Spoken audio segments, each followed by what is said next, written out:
to kaji abin da isa kotuna suke shigowa shari'un. To idan aka zo kotu kuma yaya ake yi baje kolin hujja ake yi da wanda ake kara. Kowa lauyoyinsa zai zo ya abin da zai yi. To ana sa ran in kotun ta ce ga gaskiya al'amari kowa ya karba, amma sai suke kin karba in siyasar. Saboda haka sai aka ce to su tafi kotu ta biyu. In ta ce in kotun ƙasa, alal misali kotun sauraron ƙararrakin zaɓe ta yanke hukunci wanda bai masa daɗi ba sai ya ce ba daidai ta yanke ba, sai aka ce to ije kotun ɗaukaka ƙara.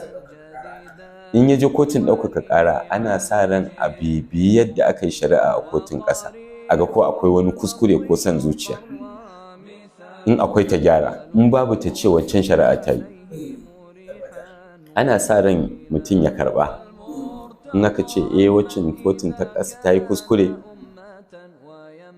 kotun ɗaukaka ƙara ta gyara, sai wanda aka karɓe daga hannunsa ya ce bai yadda ba. In aka ce ta yi daidai, sai wanda ba a ba shi ba ya ce bai yadda ba. Sai aka ce to su je kotun koli. In suka je kotun koli, nan ma bibiyar wani shari'ar kotun ɗaukaka ƙara za a yi, a ga ta yi kuskure ko ta yi son zuciya. Ba warware shari'a za a yi ba, bibiya za a yi. Yawwa, hujjojin za a bincika da matakan da aka ɗauka. Kotun nan ta yi la'akari da hujjojin da aka baje mata? Shin ta yi kuskure? Ko kuma wani son zuciya ana tsoron ya ratsa? Sai ta gyara ita kotun koli. Domin daga nan ne an san fa ba za, duk da haka wanda bai ji daɗi ba zai yadda ba. Sai aka ce to in bai yadda ba kuma yi Allah ya isa. Ake cin da ana ci mata kotun daga ke sai Allah ya isa. Yanzu kuma ma na ji mutane kai tsaye suna ce mata kotun Allah ya isa, wanda ya kamata a gyara wannan. Ba kotun Allah ya isa ba ce, kotun daga ke sai Allah ya isa. Ai ba za ta iya raba gaddamar ba, saboda son zuciya ya ratsa a cikin dukkanin 'yan siyasa. Saboda haka duk yanda aka kai da raba su gaddama sai sun ci gaba da musu, sun ci gaba da jayayya. To na'am, dole tambayar ka. Kamar misali abin da mutane suke da Bahaushe ce wanda yake kallon faɗa ya fi mai faɗa ya faɗa. Mutane suna ta korafi suna ganin kamar shari'o'in da ake da siyasa irin su ta Zamfara da irin su Bauchi da sauransu kusan ba kuma al'amari tun daga shekara ta 2019 da abu tsarin ɗin Yusuf Kano to abin yanzu ya mai da ma'ana an bai da iri sana'a.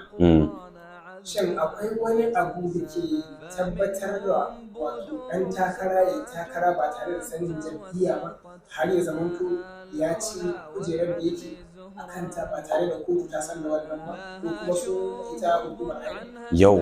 Yawwa in ce hukumar INEC dai. Yawwa za ta iya yiwa, saboda abin da yake faruwa shine duk wata ƙa'ida da duk wata doka 'yan siyasa jira suke kawai su ji ta a fito da ita, su kuma za su karya ta. Sai sun duk wani abu sai sun yi ƙoƙarin yadda za su cusa maguɗi a cikinsa. Saboda haka kotun abin nan hukumar zaɓe ba annan musul ba ce, za ta iya yiwa a rufe ta. Wanda ake rigimar da shi shine zai tono cewar an yaudari hukumar zaɓe ko an mata ƙarya kuma bata gano ba. Tunda da shi ake rigimar. Kuma ba wanda zai raba musu cewar an yi hakan ko ba a yi ba sai kotu. Saboda haka zai je kotu.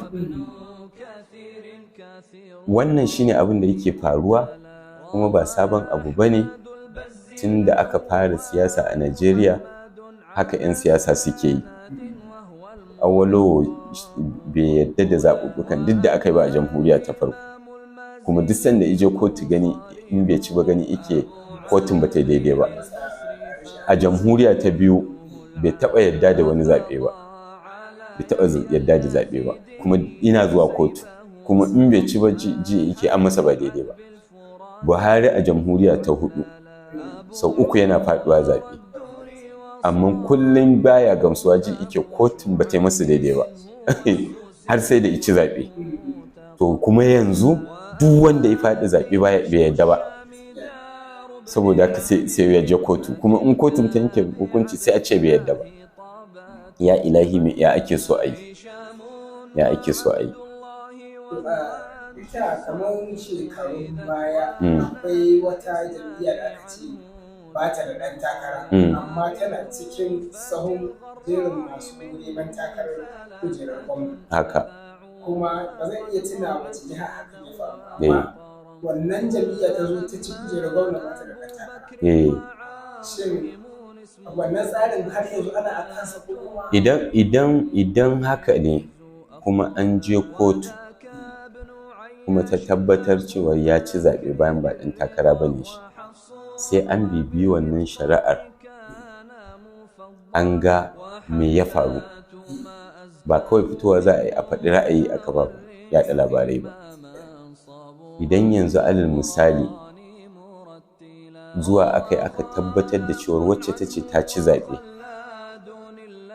kowace jam'iyya ce aka ce ita ce ta ci zaɓe, sai aka je kotu aka tabbatar da cewar ta hanyar magudi ta ci zaɓen nan, bata cancanci ta ci zaɓe ba, sai kotu ta ce wanda kuma waɗanda suka shigar da ƙarin nan sai suka nemi don haka a ce jam'iyyar da ta zo na biyu ita ce ta ci zaɓe. Sai kotu ta amsa wannan roƙon, ta ce ita ce ta ci zaɓe, sai jam'iyyar kuma ta kawo wanda bai takara ba. Ta ci saboda an ba ta wannan damar ta ɗora shi. Kaga na farko ba ruwan kotu, na biyu duk da ba daidai ba ne, ya rage wa ita wacce kuma aka karɓe daga hannunta ta koma kotu ta ce wannan fa da jam'iyyar nan ta baiwa ɗan takara ko takarar bai ba. Ba sai abin da aka kawo mata. To abin da ba sa yi kenan, sai a dawo sai a yi ta hayaniya a kafafen yaɗa labarai, ko ɗauki wanda bai yi takara ba, sai wani daban yi takara ta senate. Kai tun da ma dai abin ba sirri ba ne, bari mu fito fili mu faɗa. Tsohon shugaban majalisar dattijai Ahmad Lawan, kaga bai yi takara ba, amma wanda yi takara kuma aka ce i janye tun kafin ya takara, ya janye ya ƙi janyewa har aka yi zaben. Ba a yi ba ko kafin a yi zaben suka yi ta shari'a akan ya janye, bai janye ba ko sai da kotu sai da kotu aka je kotu ta ce Ahmad Lawan ne zai yi takara.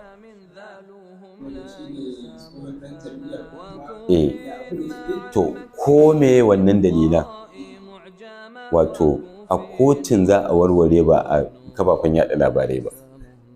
Wani ne zai je ya daɗa tabbatar da hujja cewar wannan fa abin da aka yi ba daidai ba ne ga hujja, amma in aka aka zo kafafen yaɗa labarai ana ta magana, to gaskiya ni a fahimta ta an yi baya ba zani, ba a yi kwata-kwata ba ma yi adalci ba.